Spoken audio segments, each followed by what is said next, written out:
Iran celebrated the revolution's 40th anniversary.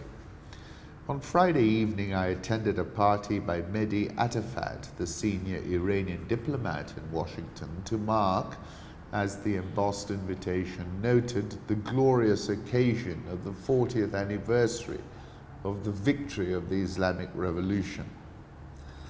I've gone to Iran's commemorations over the years for insight on the state of play or degree of hostility between Tehran and Washington. During the Shah's era, Iran's diplomatic mission was famed for its White House connections and its hedonistic, caviar-infused parties, attended by the likes of Elizabeth Taylor, Andy Warhol, and Barbara Walters on Embassy Row. It closed after President Carter broke off relations in 1980, a few months after students seized the US Embassy in Tehran. The statements emanating from Tehran on Friday were darker and snarkier. The US regime is the embodiment of evil, violence, creating chaos and warmongering, the Iranian Supreme Leader Ali Khamenei said in a speech to military officers. On his English-language Twitter account, Khamenei vowed the Iranian nation will not abandon death to America. He then clarified, down with USA means down with Trump, Bolton and Pompeo. It means death to the American politicians currently in power. It means death to the few people running that country. We have nothing against the American nation.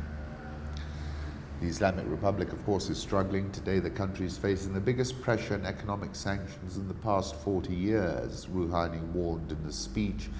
Inflation estimated at 35%, unemployment a problem, and of course, 70% a massive slide in the currency as well.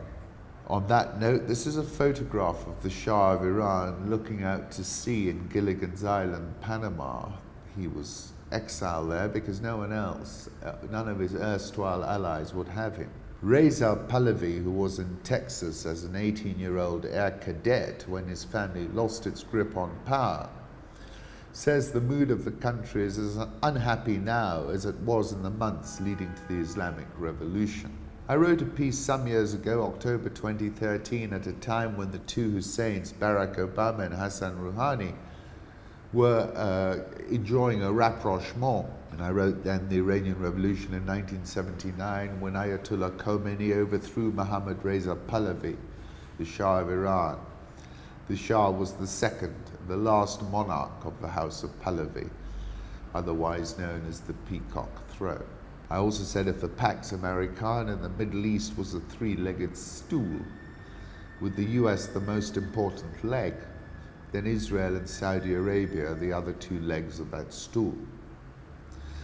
And it's been a losing sequence in US-Iran relations that goes all the way back to that revolutionary moment.